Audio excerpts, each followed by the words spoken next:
भारतीय संस्कृति के मूल निवासियों को मेरी ओर से नमो नमः। भारत की वर्तमान स्थिति को देखते हुए हमने तिरंगा मुद्रा में मूल रूप से 5 मुख्य समस्याओं को रेखांकित किया है और यह समस्याएं मानव निर्मित एवं प्रकृति निर्मित संविधानों से संबंधित हैं, जो कि भारत की विविधता और आवश्यकताओं को देखते हुए उजागर हो रही हैं।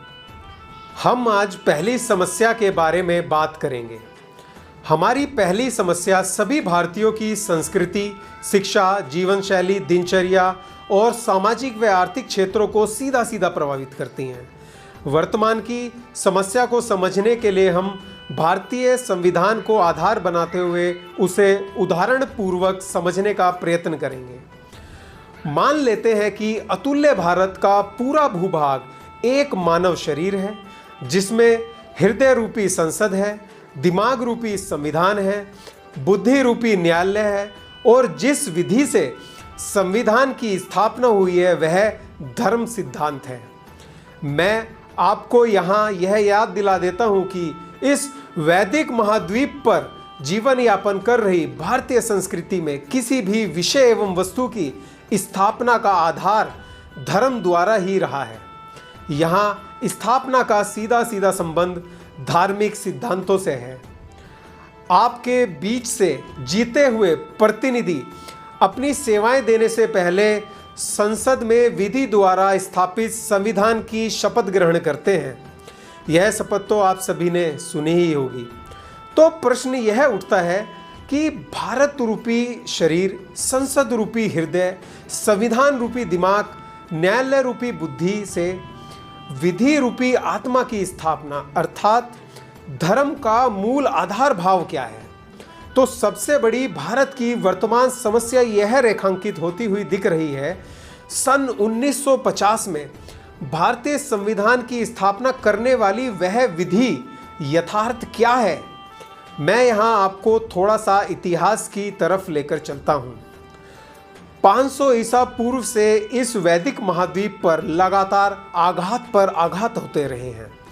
सबसे पहले गोत्र, संस्कार, संस्कृति, मर्यादा, धैर्य और संतोष जैसे सिद्धांतों को खंडित किया गया। औषधि, वनस्पति, पेड़ पौधे, जलवायु को दूषित किया गया। स्त्रियों का सम्मान, स्वाभिमान लूटा। बच्चों और जवानों, बूढ़ों को निर्दयता से मारते रहे। धन दौलत ऐश्वर्य लूट लूट कर ले गए। किलों, मंदिरों, घरों को नष्ट किया, उन पर कब्जा किया। यहाँ तक कि बेजुबान जानवरों को भी बड़ी संख्याओं में मारा। वेद, पुराण, शास्त्र, किताबें, पुस्तकें, जितना भी ज्ञान का सागर था उनको लूटा, जलाया, बदलाव करना, यही सब होता रहा एक लंबे समय से। तो स्वाभाविक है भारत राष्ट्र में इतनी विविधता आ जाना। वर्तमान की सबसे बड़ी समस्या हम भारतीयों के लिए यह है कि संविधानों में जो भी बदलाव विदेशियों और देश में रह रहे देशद्रोहियों द्वारा किए जाते रहे हैं। कई हजारों वर्षों से जिन सभ्यता को मिटाने का, बदलने का, जलाने का प्रयास किया जा रहा है, मैं आपको याद दिला दूं कि हम यहाँ वर्तमान के मानव लिखित संविधान की ही बात नहीं कर रहे हैं, अपितु प्रकृति द्वारा लिखित संविधानों के भी बदलाव की बात कर रहे हैं। अतुल्य भारत अपने कार्य सिद्धांतों से सोने की चिड़िया बनकर पूरे विश्व में स्वतंत्र पूर्वक भ्रमण कर रहा था और आज हजारों वर्षों से हो रहे इस बदलाव की देन है कि भारत के भीतर कैंसर से भी खतरनाक बीमारी ने जन्म ले रखा है। आज मैं आपको यह घातक बीमारी रोग बताता हूँ। भीख मांगना और भीख मंगवाना, भयभीत रहना और भयभीत करना, भ्रमित रहना और भ्रमित करना, लोभी लालची होना और लालची बनाना, दूसरों पर आश्रित रहना और दूसरों को गुलाम बनाना, भ्रष्टाचार करना और भ्रष्टाचार को बढ़ावा देना, कुंठित मानसिकता रखना और ऐसी शिक्षा प्रणाली को जन्म देना जो केवल नौकर बनाने के लिए ही प्रेरित कर रही हो। यह कैंसर कितने 100 वर्षों से भारतीयों की नस नस में उतर रहा है। आप देखिए जिसके फलस्वरूप अहिंसा का अर्थ बदल गया है। सत्य मौन होने लगा। सभी प्राणियों में दया का भाव बदल गया। स्वयं पर नियंत्रण का लोभ हो गया और दान का तो मूल भाव ही बदल गया।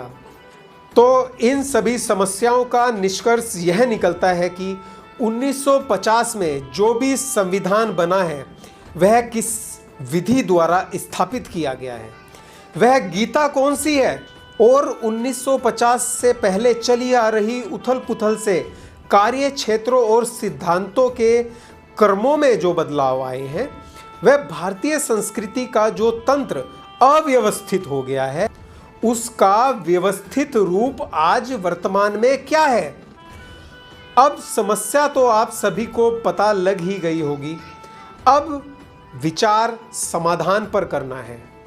हम सरल कर्म फाउंडेशन और भारतीय तिरंगा मुद्रा के द्वारा कई सौ वर्षों से चली आ रही उथल पुथल और कार्य क्षेत्रों के सिद्धांतों के क्रमों में जो बदलाव हैं वह भारतीय संस्कृति का जीवन यापन का जो तंत्र अव्यवस्थित हो गया है उसको क्रमबद्ध तरीके से सुव्यवस्थित कर प्रत्येक भारतीय के मूल निवासियों, संघ और भिन्न भिन्न कार्य क्षेत्र के विभागों के साथ समन्वय स्थापित करने का लक्ष्य लेकर हम कार्य कर रहे हैं। आशा करता हूं कि हमारे द्वारा बताई गई समस्याओं पर आप सभी विचार करेंगे और विकसित भारत 2047 में अपना योगदान देंगे। नवरात्र की आप सभी को हार्दिक शुभकामनाएं। धन्यवाद।